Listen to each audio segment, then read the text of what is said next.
बच्चों, श्री अमीचंद ITI गोहाना के YouTube channel में आपका स्वागत है। आज के वीडियो में हमारा टॉपिक होगा प्रथम वर्ष वर्कशॉप कैलकुलेशन का अंतिम चैप्टर नंबर 15 उत्तोलक एवं सरल मशीन। उत्तोलक एवं सरल मशीन में हम आज अध्ययन करेंगे उत्तोलक का। तो उत्तोलक है ये बल आघूर्ण के सिद्धांत पर कार्य करता है। तो उत्तोलक को समझने के लिए पहले हमें बल आघूर्ण को समझना होगा। तो सबसे पहले मैं बताता हूँ कि आघूर्ण क्या होता है। आघूर्ण यानी मोमेंट वह प्रभाव है जिसके कारण कोई वस्तु एक निश्चित स्थिर बिंदु के इर्द गिर्द स्वतंत्र रूप से गति कर सकती है। अगर हम माने कि हमारी कोई वस्तु है ए और बी, ये हमारे कोई वस्तु मानते हैं, कोई छड़ है ए बी, और ये बी बिंदु के ऊपर हमने कोई बल लगाया F, क्योंकि वस्तु है बिंदु A पर फिक्स है। इस फिक्स बिंदु को आलंब कहा जाता है। इस फिक्स बिंदु को आलंब बोलेंगे, यानी फलक्रम।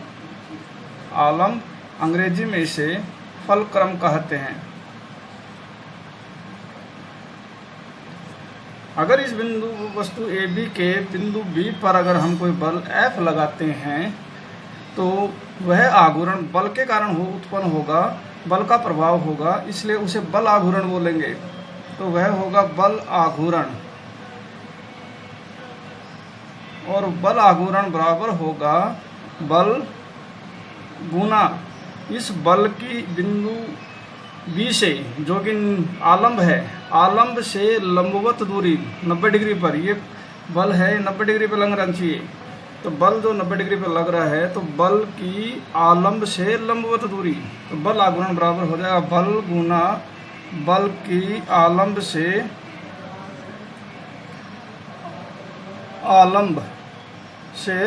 लंबवत दूरी।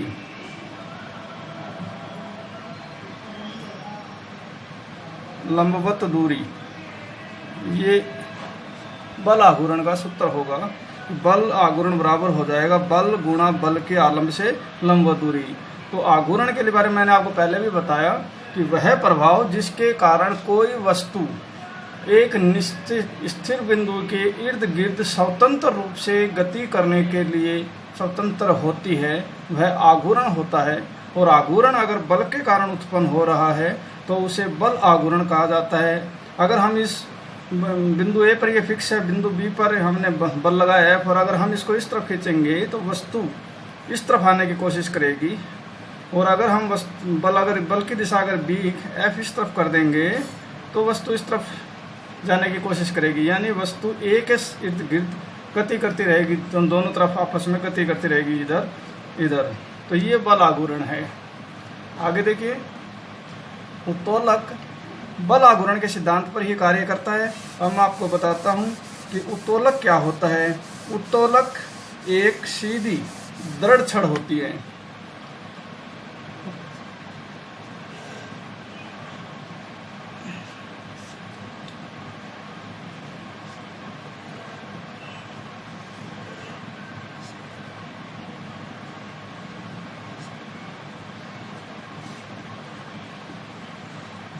सीधी दृढ़ छड़ होती है जो कि किसी निश्चित स्थिर बिंदु के इर्द गिर्द गति करने के लिए स्वतंत्र होती है।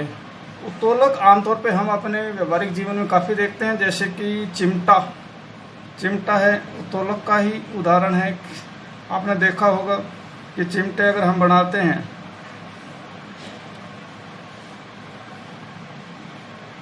ये अगर हम चिमटा मानते हैं तो यहाँ ये फिक्स होता है, ये इसका आलंब हो जाता है। इसी प्रकार कैंची, ये भी उत्तोलक का ही उदाहरण है। इसी प्रकार प्लायर उत्तोलक का उदाहरण है। तराजू उत्तोलक का ही उदाहरण है। तराजू में आप देखते हैं कि ये छड़ है लंबी, और इसके इस साइड, दोनों साइड पालना है।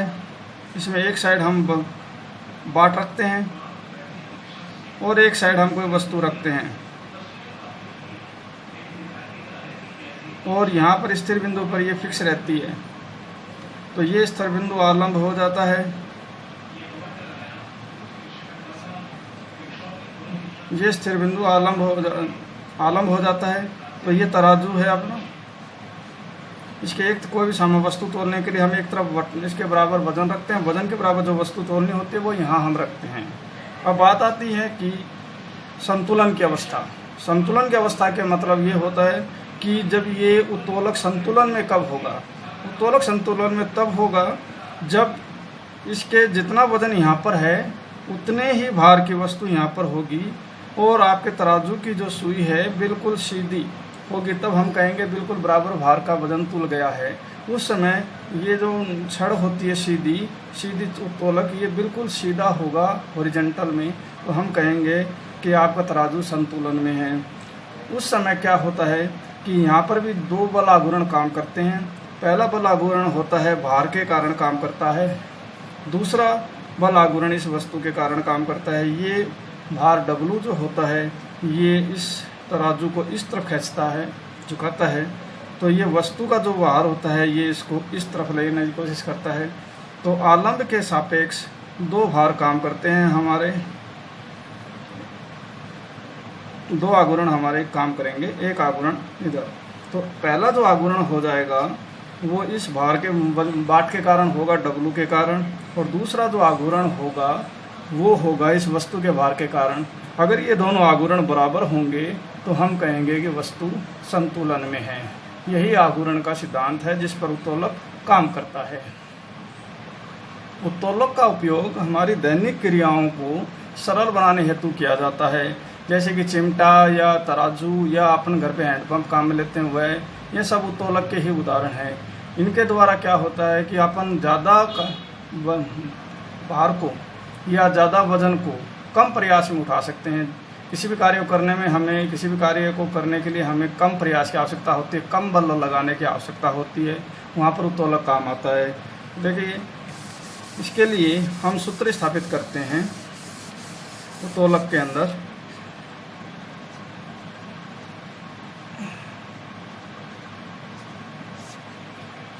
अगर हम ये माने कि हमारी छड़ सीधी, ये हमारा उत्तोलक है और ये बिंदु F के सापेक्ष फिक्स है, ये नियत बिंदु है स्थिर, जिसे F यानी हमने आलंब कहा है, और हमने इस साइड एक तरफ हमने इसमें वजन लटकाया है W, और इस वजन को उठाने के लिए हमने यहाँ पर कोई भी भार या कोई भी चीज़ अपना श्रम का जो प्रयास लगाया है तो उस प्रयास को हमने नाम दे दिया E। यहाँ पर W मैंने काम में लिया है वेट के लिए और E काम में लिया है मैंने एफोर्ट का मतलब प्रयास। इसको हम भार बोलते हैं और इसको बोलते हैं प्रयास। अब चिमटा अगर हम काम में लेते हैं तो चिमटे के द्वारा हम जब रोटी पकड़ते हैं तो जो रोटी होती है वो हमारा भार हो जाता है, और बीच में से हम जब चिमटे को अपनी उंगलियों से दबाते हैं वो हमारा प्रयास हो जाता है। इसी प्रकार अगर तराजू से हम कोई सामान तोलते हैं तो सामान हमारा प्रयास मानेंगे और जो वजन वाट हमने रखे हैं वो वाट भार हो जाएंगे। तो तोलक के अंदर ये के द्वारा हम यही कार्य करते हैं कि किसी भी कठिन कार्य को सरल करने हेतु उत्तोलक का उपयोग करते हैं। तो उत्तोलक के सिद्धांत यहाँ पर हमारे दो आघूर्ण काम करेंगे, क्योंकि ये आलंब है, यहाँ पर जो भार है उसका आघूर्ण काम करेगा इस बिंदु पर A पर,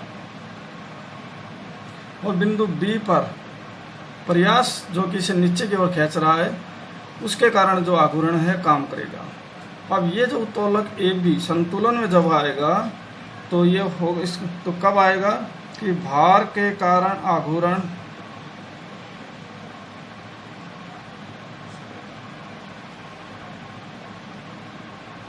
बराबर हो जाएगा प्रयास के कारण आघूर्ण।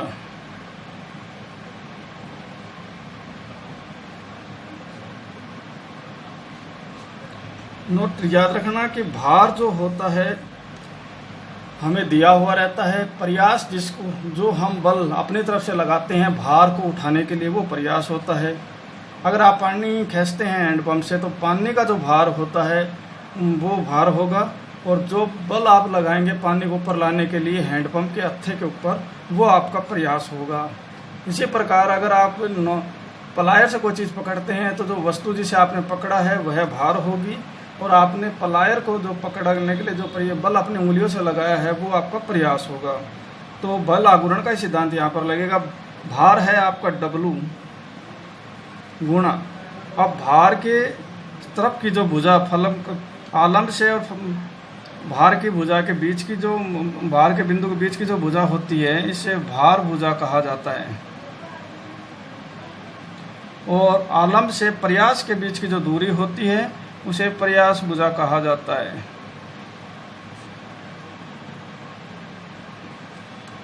तो आघूर्ण का सिद्धांत हमारा है कि बल गुना बल की आलम्ब से लंबवत दूरी। तो भार के कारण अगर आघूर्ण देखेंगे तो वहाँ पर हमारा भार है W गुणा बल मान लेंगे W, और W और फलक्रम यानी आलम्ब के बीच की लंबवत दूरी हो जाएगी भार भुजा। तो W गुना भार भुजा बराबर प्रयास हमारा इस तरफ है E, ये हमारा बल का काम करेगा, गुना प्रयास के कारण आघूर्ण, तो प्रयास गुणा प्रयास की आलम्ब से लंबवत दूरी, तो प्रयास का आलम्ब से लंबवत दूरी प्रयास भुजा के बराबर होगा। तो E गुणा प्रयास भुजा।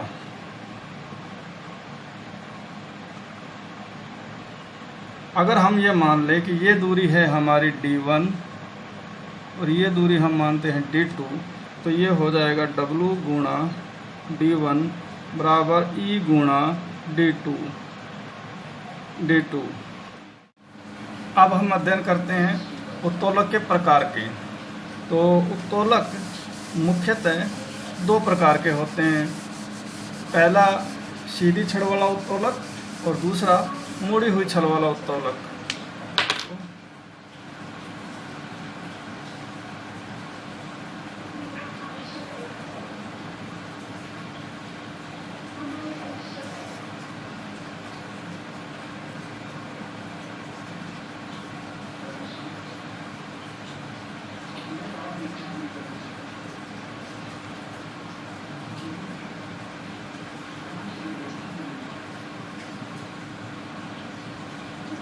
सीधी छड़ उत्तोलक नाम से पता चल रहा है, इसमें जो उत्तोलक जो होता है वह एक सीधी छड़ होता है।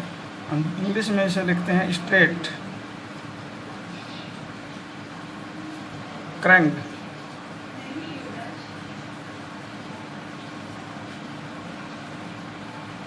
Straight cranked lever. और दूसरे प्रकार का जो उत्तोलक होता है वो होता है मुड़ी छड़।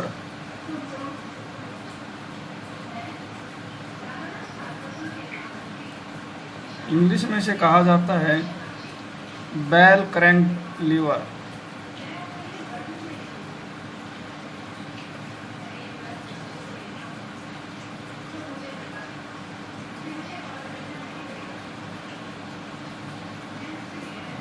बेल क्रैंक्ड लीवर के अंदर उत्तोलक होता है वो मुड़ी हुई छड़ के रूप में होता है। स्ट्रेट क्रैंक्ड लीवर जो होता है सीधी छड़ वाला उत्तोलक, उसको फिर दो भागों में डिवाइड किया गया है, बांटा गया है। पहला प्रकार का जो लीवर उत्तोलक होता है उसे हम कहते हैं प्रथम श्रेणी उत्तोलक।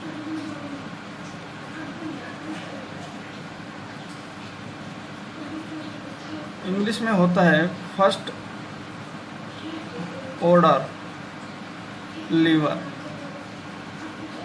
परीक्षा के अंदर एक बात ध्यान रखिए कि कई बार श्रेणी को और फर्स्ट दोनों जोड़ दिया जाता है कि पूछा जाता है फर्स्ट श्रेणी के उत्तोलक बताइए, या यूं प्रथम को ऑर्डर के साथ जोड़ के पूछ लेते हैं प्रथम ऑर्डर का लीवर का उदाहरण दीजिए।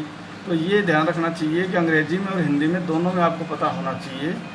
तो प्रथम श्रेणी उत्तोलक को इंग्लिश में फर्स्ट ऑर्डर लीवर कहा जाता है। तो सीधी छड़ उत्तोलक को तीन प्रकार में डिवाइड इसलिए इस प्रकार किया गया है कि इसमें आलम्ब की स्थिति को भार और प्रयास के बीच में परिवर्तित किया गया है। कि प्रथम श्रेणी के अंदर आलम्ब को भार और प्रयास के बीच में रखा गया है। अगर हम ये छड़ मान ले हमारी है ए बी, ये हमारी छड़ है ए बी, ये लीवर है हमारा, और इसके बीच में यहाँ हमारे आलम्ब है, जिसे हम ऐप से दिखाते हैं।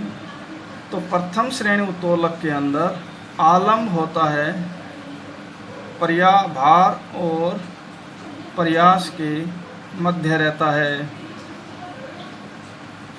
भार एवं प्रयास के मध्य होता है। एक बार फिर से याद कर लीजिए कि प्रथम श्रेणी उत्तोलक के अंदर आलम्ब भार एवं प्रयास के बीच में रहता है। प्रथम श्रेणी उत्तोलक के उदाहरण अगर आपसे पूछे जाएं तो कैंची प्रथम श्रेणी उत्तोलक है, तराजू प्रथम श्रेणी उत्तोलक है, प्लायर प्रथम श्रेणी उत्तोलक है। और आप खुद अपने व्यवहारिक जीवन में और भी कई प्रकार की चीज़ें ऐसी चीज़ें देखेंगे जिनमें आलम्ब यानी जो स्थिर बिंदु होता है भार एवं प्रयास के बीच में रहता है। तो ये 3 उदाहरण मैंने बताए, कैंची, तराजू, प्लायर। इसी प्रकार आप संडासी प्रथम श्रेणी उत्तोलक है। इस प्रकार काफ़ी उदाहरण हैं जो कि प्रथम श्रेणी उत्तोलक में आते हैं। द्वितीय श्रेणी उत्तोलक पढ़ते हैं हम। द्वितीय श्रेणी उत्तोलक के अंदर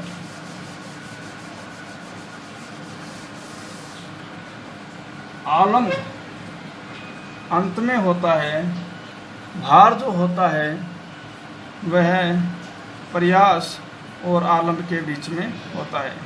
द्वितीय श्रेणी उत्तोलक, द्वितीय श्रेणी उत्तोलक जिसे second order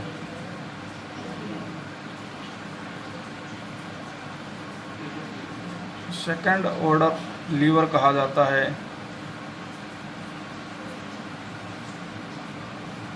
second order liver के अंदर आप देखिए, अगर हम ये माने कि हमारा उत्तोलक यानी लीवर ए और बी है, तो भार जो होगा वो मध्य बिंदु में आएगा, बीच में आ जाएगा, यहाँ भार आएगा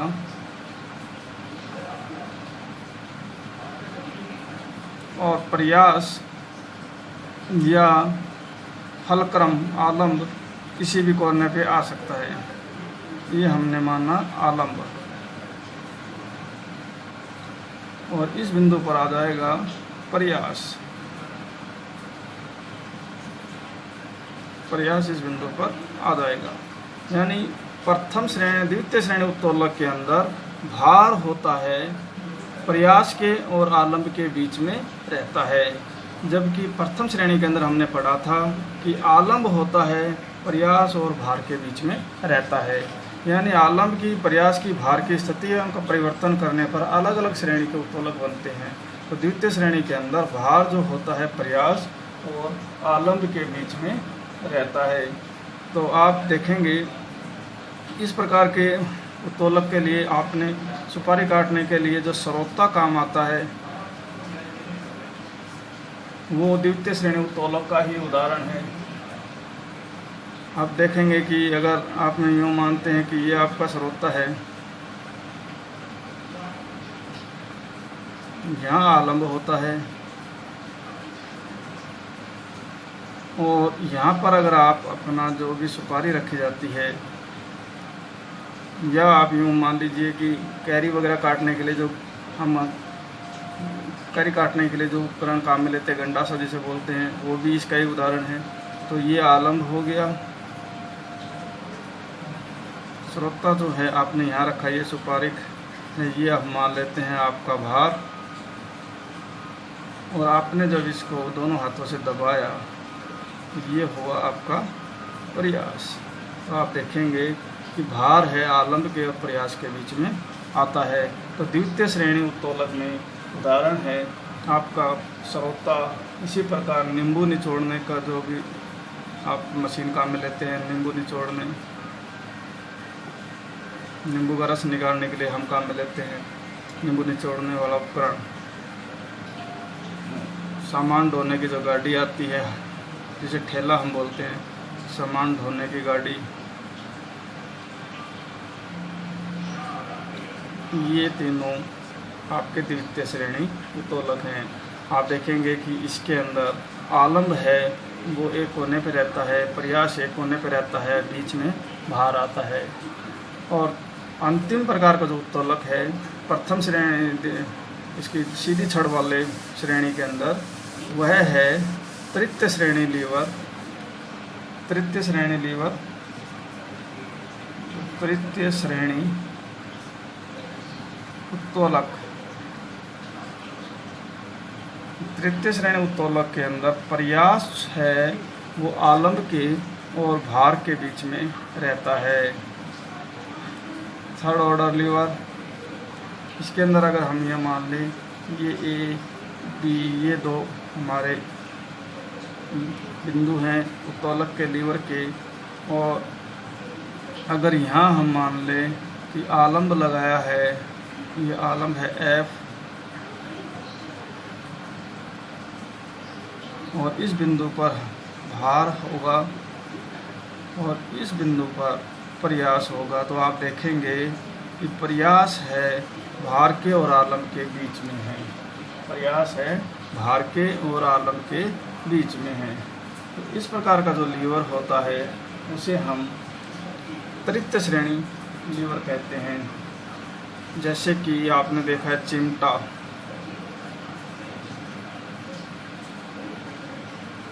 चिमटे की आकृति में बताते हूँ कि ये आपके चिमटे की पहली ब्लेड है, ये दूसरी ब्लेड है, यहाँ ये इसका आलम्ब हुआ,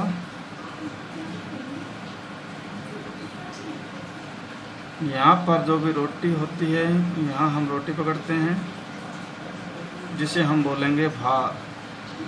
यहाँ पर रोटी है, ये भार का काम करेगी, और जब हाथों से आप इसे दबाएंगे वो होगा प्रयास। तो आप देखिए कि आलम्ब और भार के बीच में प्रयास आया है, यानी चिमटा हुआ, यह तृतीय श्रेणी का उत्तोलक हुआ। हल, और आपके शरीर का ही एक अंग है कोहनी, हल कोहनी, ये जब सारे उदाहरण हैं ये तृतीय श्रेणी के उदाहरण हैं। और परीक्षा के अंदर जब प्रश्न आएगा उनके नाम आएंगे तो आप उनकी आकृति से अंदाज़ा लगा सकते हैं कि आलम्ब किस स्थान पर लगा है, भार कहाँ पर है, प्रयास कहाँ पर है। उसके आधार पर आप बता सकते हैं कि यह कौन सी श्रेणी का उत्तोलक है। अब हम लेते हैं दूसरे प्रकार का लीवर, मूड़ी छड़ का लीवर। ये तीनों प्रथम, द्वितीय, तृतीय श्रेणी के जो लीवर थे, उत्तोलक थे, ये सीधी छड़ के अंतर्गत आते हैं। हम लेते हैं मूड़ी छड़ के लीवर। मूड़ी छड़ उत्तोलक के अंदर बेल करंट, जिसे हम बेल करंट बोला जाता है, परीक्षा के अंदर कई बार इसके इंग्लिश का शब्द भी यूज करते हैं बेल करंट। तो आपको इंग्लिश के अंदर भी याद रखना है कि बेल करंट लीवर कौन सा होता है। तो बेल करंट जो लीवर होता है इसके अंदर जो छड़ होती है वो मुड़ी हुई रहती है। जैसे कि मैं बताता हूँ,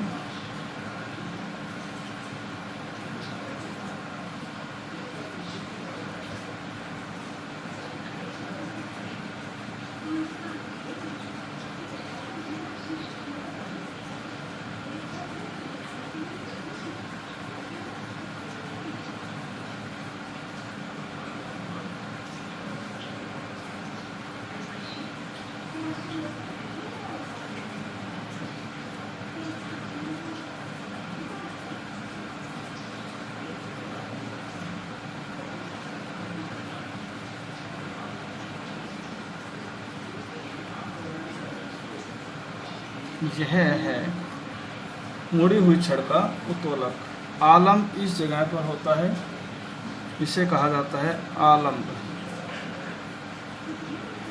और ये छड़ मुड़ी हुई रहती है, ये मुड़ी हुई छड़ है, ये आलम्बी से रहता है। ये आपका भार है, ये है बेल क्रैंक लीवर। आघूर्ण के सिद्धांत पर ही बेल क्रैंक लीवर का उपयोग होता है। तो ये जो उत्तोलक हैं, इन उत्तोलकों का प्रयोग अलग अलग जगह पर अलग अलग किया जाता है। प्रथम व द्वितीय श्रेणी उत्तोलकों का रूप है। इसके द्वारा आप टाइपराइटर भी उत्तोलक के सिद्धांत पर काम करता है। गाड़ी के अंदर मोटरसाइकिल वगैरह है, उसके अंदर ब्रेक प्रणाली है, वो भी उत्तोलक के ऊपर काम करती है। इसके अलावा अपने घरेलू उपकरण जो भी हैं, हैंडपम्प है, सरोता है, कैरी काटने का उपकरण, गंडासा है, चिमटा है, संडासी है, नोच प्लायर है, ये सब उत्तोलकों के उदाहरण हैं। उत्तोलकों से संबंधित गणितीय प्रश्न हम अगले वीडियो के अंदर समझेंगे। इस वीडियो के अंदर थ्योरेटिकल पोर्शन मैंने आपको बताया है। अगले अगले वीडियो के अंदर हम गणित से संबंधित जो भी प्रश्न हैं इसके, जो भी परीक्षा के अंदर आते हैं, वह सारे प्रश्न का अध्ययन मैं आपको करवाऊँगा। अगर आपको मेरा वीडियो पसंद आया हो, आपके लिए फ़ायदेमंद हो, उपयोगी है, तो शेयर कीजिए, लाइक कीजिए, सब्सक्राइब कीजिए। धन्यवाद।